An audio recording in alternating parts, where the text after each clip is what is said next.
national the momentum for a second U.S.-North Korea summit early next year, and North Korean leader Kim Jong-un's visit to Seoul has been kept alive through a flurry of diplomacy on the sidelines of the G20 summit.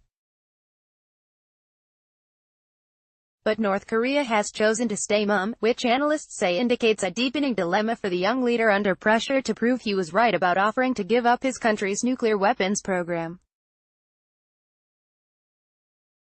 The U.S. and South Korea's often repeated statement that sanctions against North Korea must remain in place until Pyongyang completely denuclearizes could be a reason behind the North's hesitance in moving forward on denuclearization talks with the U.S. Analysts say, unhap Kim Jong-un's dilemma. A year after North Korea imposed a de facto moratorium on nuclear and missile tests, Kim might have expected to win at least partial sanctions relief from the U.S. by now.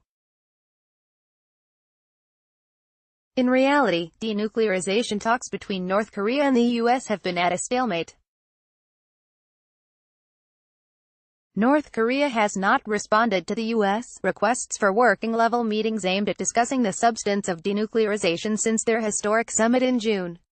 Nor has it responded to the U.S. offer to hold a senior-level meeting since the North postponed it last month. North Korea has demanded the U.S. take corresponding measures, which seem to include an end-of-war declaration and sanctions relief, to build trust and improve relations before it further denuclearizes. The U.S., on the other hand, has demanded North Korea take more irreversible steps toward denuclearization before it receives any rewards. Without signs of imminent economic benefits from the U.S., Kim lacks justification to persuade his people to give up the country's nuclear weapons program, and there is no turning back for Kim, an expert said. The young leader may be facing pressure to prove he made the right choice about giving up the country's nuclear weapons, said Jong-un, a senior researcher at the Korea Institute for National Unification. Ending a year of threats and hostilities against South Korea and the U.S., Kim went on an extensive diplomatic offensive this year, meeting South Korean President Moon Jae-in 3 times, holding a summit with Trump and trying to mend soured ties with its traditional ally China. In April, Kim signaled the end of Jong-un policy, the parallel pursuit of nuclear weapons and economic development, and adopted a new policy line aimed at focusing on developing the economy, which experts say was aimed at laying the groundwork for negotiating away its nuclear weapons. At the June 12 summit with Trump, Kim committed to work toward complete denuclearization of the Korean peninsula.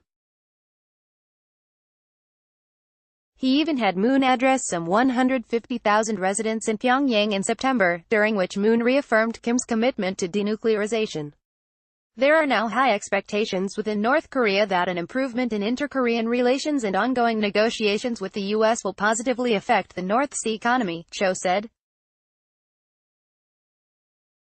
With the U.S. adamant that sanctions be maintained against the North until substantial denuclearization, Kim faces difficulties in realizing his promise to his people. He said, North Korea cannot pull out of negotiations, but it cannot make advances in the denuclearization talks without being confident that it would lead to an economic development, Cho said. North Korea might need to see at least a sign of sanctions relief as it takes steps toward denuclearization. Kim dismantled a major nuclear test site in Punggye-ri in the presence of international journalists, returned the remains of U.S. veterans killed during the 1950-53 Korean War, and repatriated 3 U.S. citizens who had been detained in the North. But the measures are not seen as credible steps toward denuclearization in the eyes of Washington, which is why the U.S. remains skeptical and reluctant to make concessions, such as the easing of sanctions. Kim Young-wei, who defected to South Korea in 2002 and works as a research fellow at a state-run bank, said the third-generation dictator is different from his father and grandfather, and more conscious of how North Korean people see him. Kim, therefore, needs an end-of-war declaration as well, perhaps more than sanctions relief. North Koreans had to endure long years of hunger for the country's development of nuclear weapons, which was supposed to protect the country from attacks by the U.S., she said. But why should they give them up now? What can they gain in return? North Koreans need to be assured that the war is now over and that they don't have to be worried about the U.S. aggressions. Kim might be carefully pondering what step he should take next, as he feels that there is nothing he can gain from the negotiations. Moon and Kim promised to declare an end to the Korean War within the year, but the U.S. has been reluctant to do so without progress in denuclearization.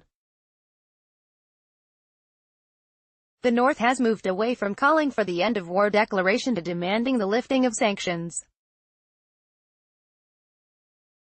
Why North Korea needs sanctions relief. Experts are divided on the impact of international sanctions on North Korea's economy, largely due to a lack of data, but analysts seem to agree that sanctions have taken a toll on the North to some extent. North Korea has managed to keep its market prices and foreign currency exchange rate relatively stable, but that could soon be destabilized by a lack of signs of imminent sanctions relief, according to a report by the Institute for National Security Strategy.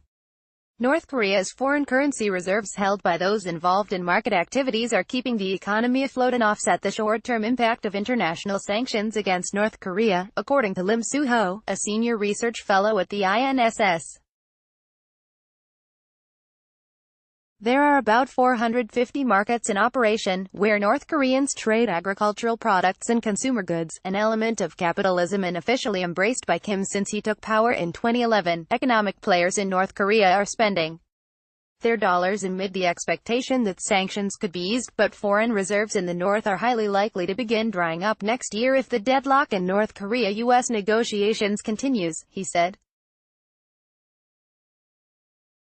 In the long term, sanctions, which ban imports of machinery and electricity, and limit imports of oil, will put the brakes on the North's booming construction projects, such as its landmark Wonsan-Koma coastal tourism project along the country's east coast, according to the report. But such a reckless way of keeping the economy afloat would not likely last long, according to Ko Myung-yeon, a research fellow at the Asan Institute for Policy Studies. North Korea is recklessly running its economy by using foreign reserves to promote domestic spending to minimize the negative impact of international sanctions against it, Ko said. This year, North Korea's annual growth was negative 3.5%, according to figures released this July by the Bank of Korea. Annual growth is expected to be negative again next year. North Korea has increasingly shown its frustration about sanctions. Through state-controlled media, North Korea even hinted at a return to the Pyongyang policy, amid the continued diplomatic deadlock. It seems difficult for North Korea's economy to be maintained in the coming years without sanctions relief. What is also worrying for the North is that it will take some time for sanctions relief to take effect, Ko said. For now, Kim appears to be waiting for Trump to get back to him with a better offer. Lady Shih.ok at HeraldCorp.com. Related stories.